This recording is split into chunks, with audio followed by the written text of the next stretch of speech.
back to Get Me a Library. So today is not my to be read list of December, but it's sort of like to read again of December. That's a new thing, I think. I haven't heard it before.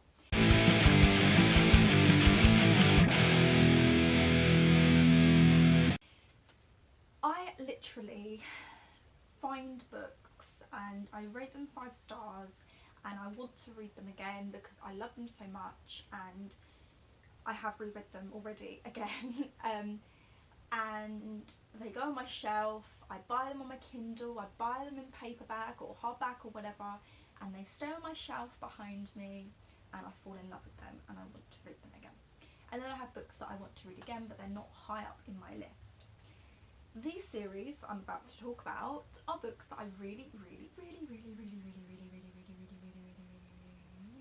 want to read again, and I decided to do a video to tell you what it is, and if anyone is actually watching, I would really like it if you could comment below which one you think should be my first reread again. So this is in no particular order, it's just the order that I created on Goodreads when I selected them and put them in, and it's kind of shuffled them because this isn't the order that I put them in. So it is genuinely a non-ordered category. So it's genuinely a non-ordered video. So it's called Reread in my Goodreads. I'm just loading it up now. And like I said, no particular order. Comment below please which one you think I should read first. I don't know when I'm going to get round to it because I really just want to do it now. But yeah, I will do reviews on them as well, like I've been doing with my other videos. At the moment I haven't been doing as many book reviews because of the Harry Potter reread. I find that even though a lot of you may not have read Harry Potter, a lot of you know what it's about. So I feel silly doing a reread and then talking about it. So these are books that I suppose people aren't as aware of, or newer books. So yeah, Harry Potter's been around for like centuries. So okay, so the first book on my to be read again, okay, so this is called Night School. I love this book so much. It's honestly one of my favourites. Well, actually all of them are. Okay, so Anima Sheridan's world is falling apart. Her brothers run from her home. Her parents ignore her and she's just been arrested again. This time her parents have had enough. They cut her off from her friends and send her away to boarding school, far from her London friends.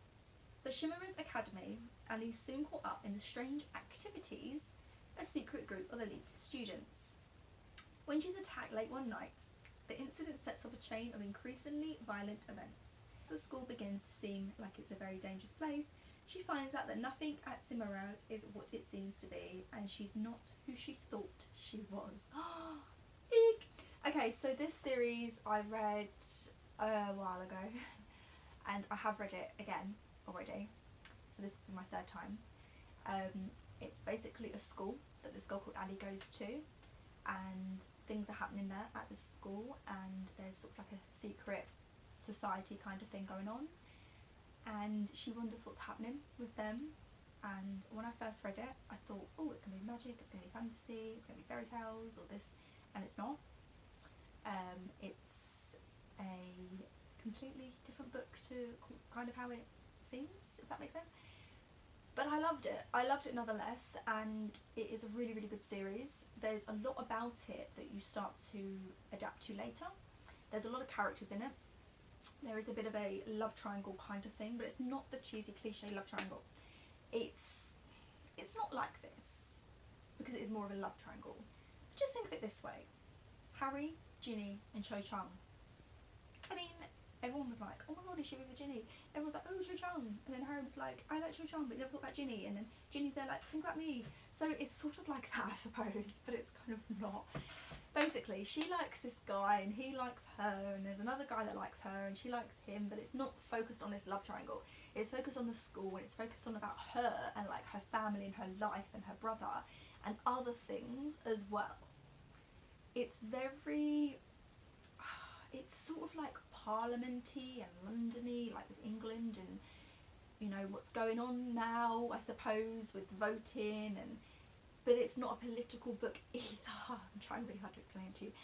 But it's sort of like she goes to a school and there's a lot of politics going on. Let's leave it at that. Okay. Oh, it's so exciting. exciting.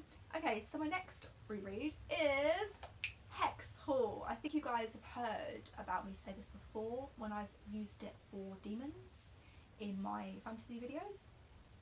So Hex Hall is a series of 3. There is another book called School Spirits, which is sort of like, I believe it's a sequel to it, but it's a bit different.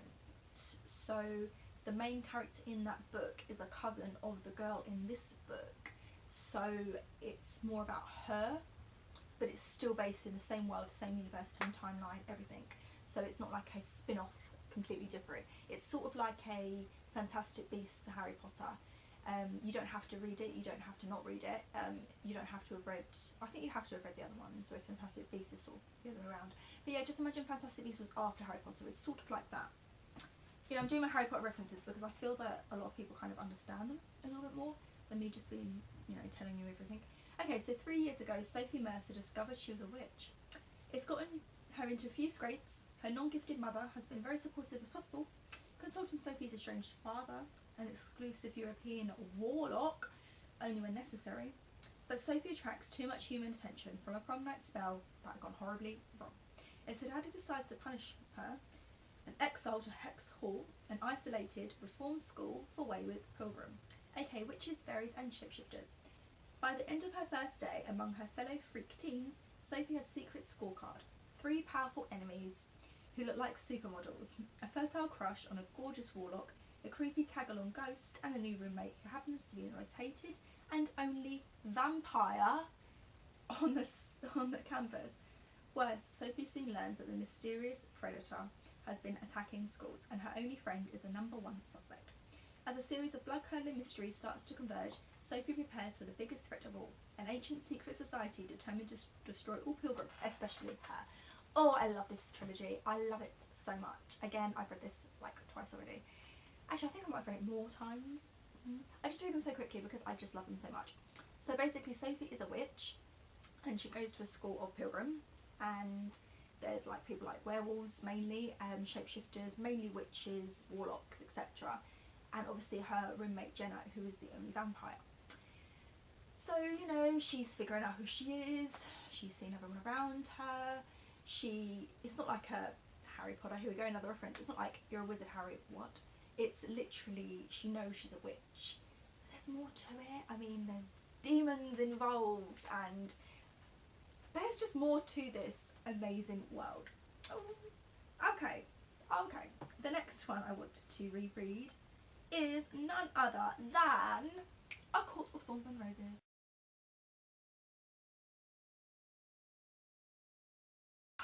I'm feeling the vibes. I really want to reread it again.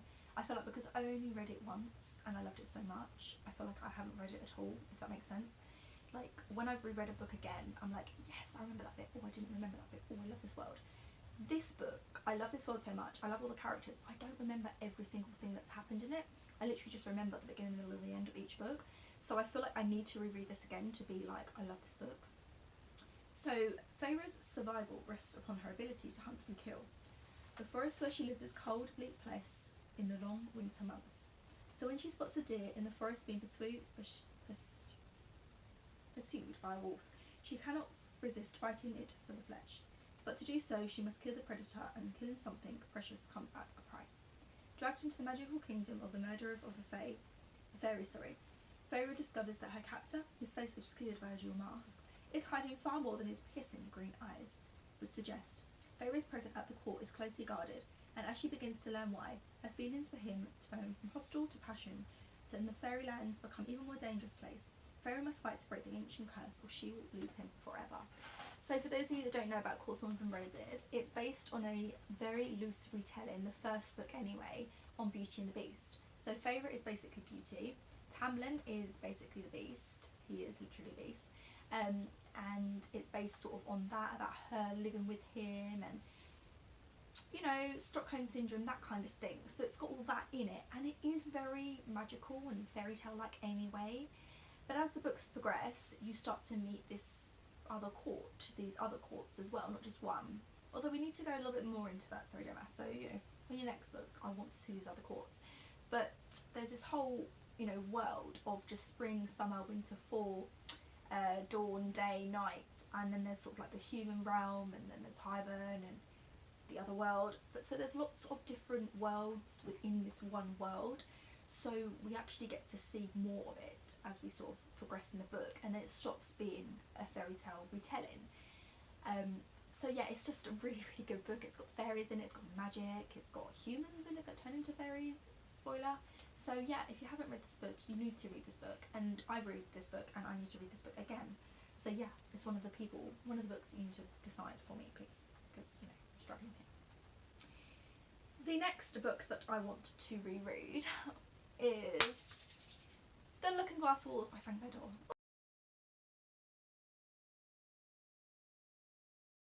Okay, so this one is Alice of Wonderland. When Alice Hart, newly orphaned heir to the Wonderland throne, flees through the Pool of Tears to escape her murderous aunt Red, she finds herself lost and alone in Victorian London, befriended by an aspiring author named Lewis Carroll. Alice tells the violent, heartbreaking story of her young life. Alice trusts the author to tell the truth so that someone will find her and bring her home. But he gets the story all wrong. He even spells her name incorrectly. Fortunately, bodyguard Hatter Madjam knows all too well the awful truth of Alice's story, and he's searching every corner of our world to find the lost princess and return her to Wonderland to battle Red for her rightful place as the Queen of Hearts. The Looking-Glass Wars unabashedly challenges our Wonderland assumptions with mad tea parties, grinning Cheshire cats, and a curious little blonde girl to reveal an epic battle of endless war for imagination. So basically, this book, the blind is showing you like a light and it's hurting my head. I can't get into position. Okay, this is really uncomfortable. Okay, so basically it's meant to be a true story of Alice in Wonderland. So Frank Bedore, the story is, he went to a museum in London and he found these playing cards and he was like, oh, these playing cards look really, really cool. He picked them up, had a little look, you know, the dealer and the collector or whatever was there and was like, oh, these are the true story of Alice in Wonderland. And he was like, seriously? And he said, yeah, this is the true story of Alice in Wonderland. So Frank Bedore did a little bit of investigation, you know, he stalked Mad Hatter and everything, and he wrote The Looking-Glass Wars. That's a true story.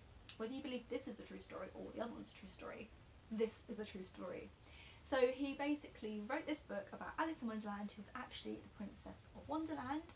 She then basically, I keep saying basically, she then goes to London through the Pool of Tears, you know, running away from her aunt. I'm not going to give you spoilers, but her aunt basically makes it impossible for her to stay in Wonderland. When she gets to London, she meets Lewis Carroll, she meets Queen Victoria's son, and I was going to say basically then, and she is trying to get home. When she's little, she has this imagination, and every time she sees a pool, she's like, oh, let's go home, jumps in the pool, nothing happens. But as she gets older, she starts to believe that her world is actually not true, that the world she's in right now, that is her world, and she's always lived in that world. And then Hatter comes along and he takes her back to Wonderland, and that is where the story starts. And it's a trilogy. There are some comics as well. I do have them on my bookshelf, following the adventures of Hatter M as he tries to find Alice. So the last book on my I want to read again list is A Touch of Power. This is one of my favourite books ever. Hands upon the injured and dying. Ivory of Kazan assumes their wounds and diseases into herself. But rather than being honoured for her skills, she's hunted. Healers like Ivory are accused of spreading the plague that's decimated the territories, leaving the survivors in a state of chaos, stressed and tired from hiding. Ivory is abducted by a band of rogues who shockingly value her gift above a golden bounty offered for her capture. Their leader is Enigmit, captive protector with powers of his own. He's the best. That's a spoiler, sorry. Avery must heal the plague-stricken prince, the leader of the campaign against her people. As they travel through the daunting Nine Mountains, beset by mercenaries and magical dangers, Avery must decide who is worth healing and what is worth dying for. Eek. So basically, she is a healer. If you've got a cut on your arm, she will then take that cut, it will be on her arm and she'll heal. Some illnesses like this plague would actually kill her. Say the plague takes 10 days for, you know, a normal person to die, she would touch it and it would perhaps take her 20 days because her body is still healing, but she would still potentially die. So this king, well, this prince, he has basically been trying so hard to destroy all these healers, and I think she is the only one left. I'm saying I think because I'm not giving you any spoilers. She is the only one left, and she has to decide whether she wants to heal him and potentially stop the rest of what's happening, or save herself, because why would you want to save someone that you actually hate? So yes, you will see the twists and the turns of this book, and it's a trilogy again, and it's one of my favourite books, favourite authors. Maria V. Snyder is just such a lovely, lovely lady. I have her on my Goodreads, she's my friend. I have messaged her a couple of times before about the book, and she always replies, and she's so lovely.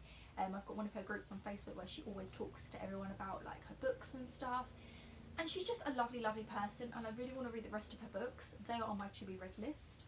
So yes, a quick recap, and then you have to vote for me please, because I don't know what book to read first. So we have Night School by CJ Daughtry, and that is a book series of 5. We have Hex Hall, which is a series of 3, which is by Rachel Hawkins. We have A Court of Thorns and Roses, which is a series of 3. There is another book, A Court of Frost and Starlight. I probably won't reread that again if I do this, because I've already done that, and I've already done a review on that, and I feel like I don't need to read it to be part of the series. The Looking Glass Walls by Frank Bedell, which is 3, and again A Touch of Power by Maria V. Snyder, and again that is a 3. So please mark your votes guys, because you're the ones I'm going to be reviewing these books to. I'm going to reread them anyway, any of these books, but you get to decide which one I do first. So yes, comment below what you think I should do. I don't know if I can do a poll. If I can do a poll, I will do one, and then you can click and it'll be easier for you. But if not, just to make it even easier, I will put here them with the number, and just put the number literally if that's what you need to do, because I know that everyone's got, you know, so many things they need to be doing, and yeah, time consuming. So yes, thank you so much for watching. Like this video if you like the books, like this video if you like my videos, like this video if you didn't like the video.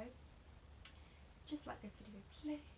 No, it means so much when people like my video. But yeah, if you haven't subscribed, please subscribe. If you don't want to subscribe and you just want to stalk my videos and watch them, that is fine. But as a punishment, you have to comment. So I'll see you guys soon. Bye!